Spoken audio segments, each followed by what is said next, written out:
बस आते वही बात है, कुछ ना कुछ हो जाएगा। इसलिए थोड़ा हम सब लोग देखेंगे कि अभी से जो इन्होंने चर्चा प्रारंभ की के कारण से बदलाव क्या होता है और एक वोट का महत्व क्या है उसको भी समझना पड़ेगा। आप बताइए कि एक वोट के कारण से इस देश के कौन प्रधानमंत्री थे जिनको रिजाइन देना पड़ा, हाथ खड़ा करिए।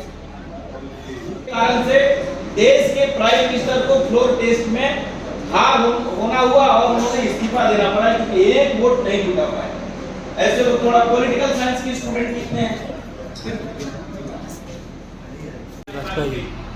अटल बिहारी वाजपेयी जी की सरकार एक वोट के कारण से जीती और वोटर्स को जगाते हुए उस दिशा में हम सब लोग काम करने के लिए आपको चुना है। आपका हम लोगों ने ज्यादा समय लिया है कि आप 1 घंटे आओ, आपके साथ बैठ के चर्चा करेंगे कि आप जहां पे रहते हैं, जिस गांव में रहते हैं, जिस मोहल्ला में रहते हैं, उस एरिया में एक भी। अब आप मुझे थोड़ा बताइए कि 2014 में देश में एम्स कितनी थी, कितनी संख्या में एम्स थी? कोई भी व्यक्ति ट्राई कर सकते हैं।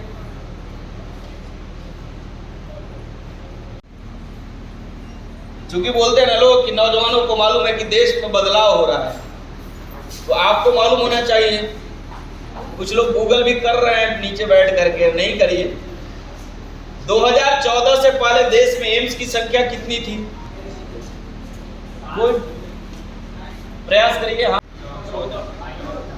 14 वाले लोग हाथ खड़ा करिए और 22 वाले लोग भी हाथ खड़ा करिए। तो थोड़ा ध्यान में आएगा, तो हम लोग को ध्यान में आएगा कि अभी देश के अंदर में 22 एम्स, बिहार में 2 नए एम्स खुले हैं, एक रनिंग है और एक दरभंगा के अंदर में जो एम्स है उसको जिस प्रकार से पूरे देश भर के अंदर में लोकतंत्र का महापर्व चल रहा है, इस महापर्व में जहां 18 साल से लेकर 29 साल की पॉपुलेशन जो एज ग्रुप है उसमें लगभग 22 करोड़ पॉपुलेशन इस बार मतदाता है इस देश के अंदर में। तो एबीवीपी का प्रयास है कि हम युवा मतदाताओं को जागृत करने के लिए और युवा मतदाताओं के माध्यम से प्रत्येक वोटर तक कैसे पहुंचा जाए ताकि ज्यादा से ज्यादा संख्या में मतदान करने के लिए लोग घरों से निकल करके बाहर आए। आज जिस प्रकार से 2 चरण के चुनाव के बाद खास करके जिस राज्य में हम सब लोग बैठे हैं, बिहार प्रदेश के अंदर में मतदान प्रतिशत कम होना लोकतंत्र के लिए और खास करके इतनी बड़ी पर्व के लिए, लोकतांत्रिक पर्व के लिए थोड़ा एक दुखद पहलू होता है। इसलिए आज आरा में हम सब लोग इकट्ठे आए हैं कि बड़ी संख्या में एबीवीपी के कार्यकर्ता डोर टू डोर जाकर के, क्लास कैंपस में जाकर के, सार्वजनिक स्थलों पर जाकर के एक उत्प्रेरक की भूमिका में आकर के कि लोगों को मतदान करने के लिए बड़ी संख्या में बाहर लाने के लिए एक कैटलिस्ट के रूप में एबीवीपी कार्यकर्ताओं ने अपने जिम्मे काम लिया है।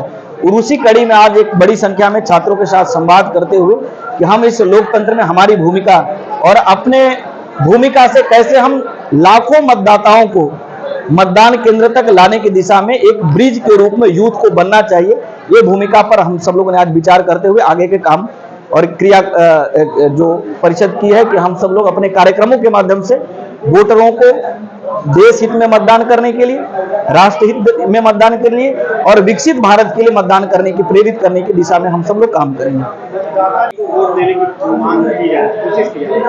नहीं, विशेष पार्टी की नहीं, हम लोग तो भारत के लिए वोट करने के लिए बोलते हैं।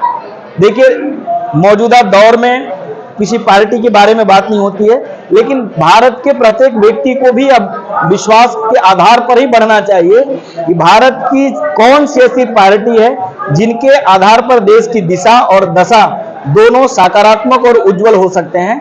इसलिए हम सब लोग सिर्फ और सिर्फ मतदान के लिए लोगों को प्रेरित कर रहे हैं, लेकिन देश के अंदर में कुछ अच्छाई और कुछ अच्छे काम हुए हैं तो उसकी चर्चा सभी को करना चाहिए, पार्टी लाइन से ऊपर हटकर काम करना चाहिए। क्योंकि भारत की बढ़ते हुए विकास की बात यदि हो तो मुझे लगता है उसके आधार पर उस विकास के अंदर में 140 करोड़ लोगों की आशा और आकांक्षा की पूर्ति की सरकार स्थापित हो इस देश के अंदर में, ये भी विचार करना चाहिए।